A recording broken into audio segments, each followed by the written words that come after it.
In this tutorial, we will be inspecting a movie file, importing that movie into Digital Performer, and setting the frame rate, counters, and other movie controls in Digital Performer. We will also import the audio from the movie file into a Digital Performer audio track. Let's start by finding the movie file. I know the name, so I'll use the search window in the Finder.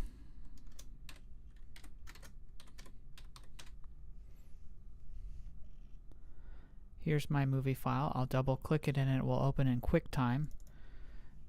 We have QuickTime Pro installed in the lab.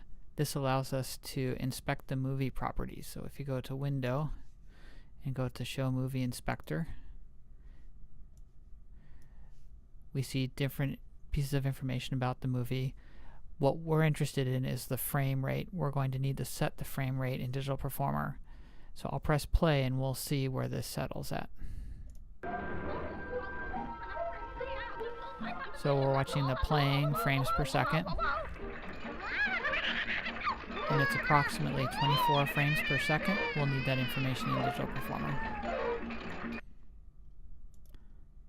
The other information about the movie is interesting but not necessary to use in Digital Performer. Next, I'll create a new file in Digital Performer.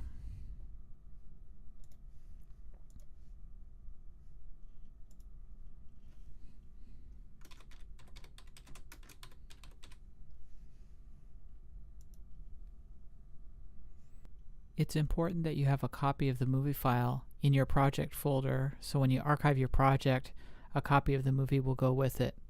When you open the movie in Digital Performer, it does not automatically copy the movie file to your project folder. So before you begin working with a movie, be sure to open your project folder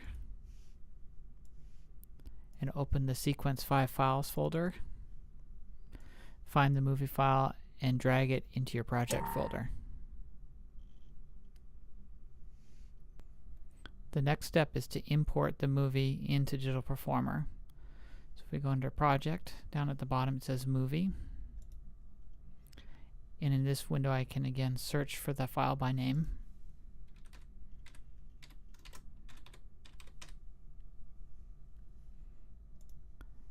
Select it and choose Open. Now we have a new window within Digital Performer. It's actually the QuickTime player open alongside Digital Performer. The cool thing is this video is now synchronized to the controls in Digital Performer, so if I was to press play, we'd see the movie play. And if I move the movie forward, notice that the counter in Digital Performer also moves forward, so they're locked together and synchronized. Notice when I press play that we're hearing the sound as well as seeing the movie. If you want to turn off the sound from the movie, you simply go to the volume control here and turn it all the way down. You never actually remove the soundtrack from the QuickTime movie.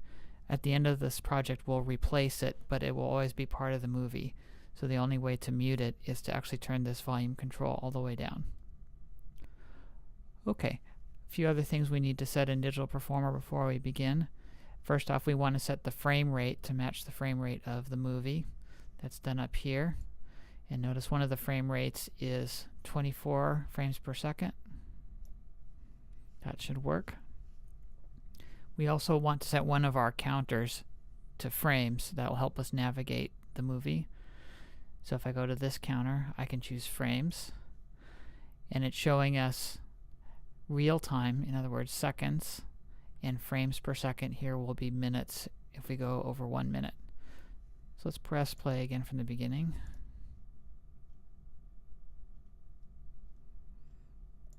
And if I want to jump to a particular frame, I can actually just say, for instance, 5 seconds frame number 2, press return, and it jumps to that frame. How about frame number 3? Press return. It's on the next frame, frame number 4, next frame, and so forth. So I can tightly navigate the video. Let's look in the movie window controls and see what controls are there. We can change the size of the movie if we want. Might be nice to have it smaller so we have more space to work on our tracks.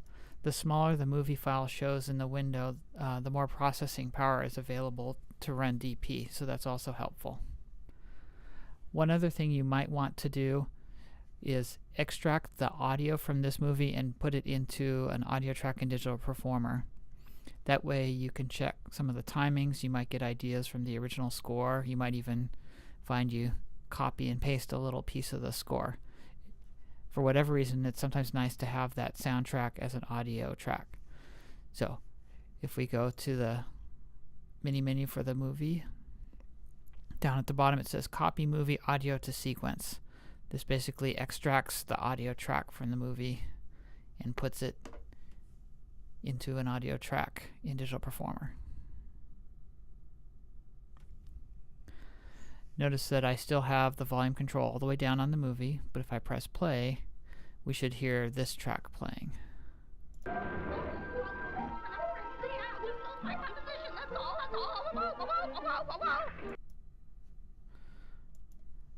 Alright, let's say I turn this volume up. If I do that, we're actually going to hear a duplicate of this. We'll hear it doubled. You probably hear there's kind of a flanging effect since both tracks are pitted against each other. So the normal working settings are to have the movie volume all the way down, and then if you'd like to hear the movie soundtrack, choose to play it in the tracks window. Once you get into writing your own music and putting in your own sound effects, you'll probably mute this track, and when you bounce it, you can just leave it muted. If you want to change the movie, sometimes closing it here doesn't do it. If you reopen the project, it'll actually reopen the movie. So the best way to do that, I'll go back and open it again. See, it found the movie. It won't allow me to open a different movie. So if you want to actually close the movie and have an opportunity to open a different movie, you choose Close Movie from here. Now when you go to open the movie, it'll allow you to find one again.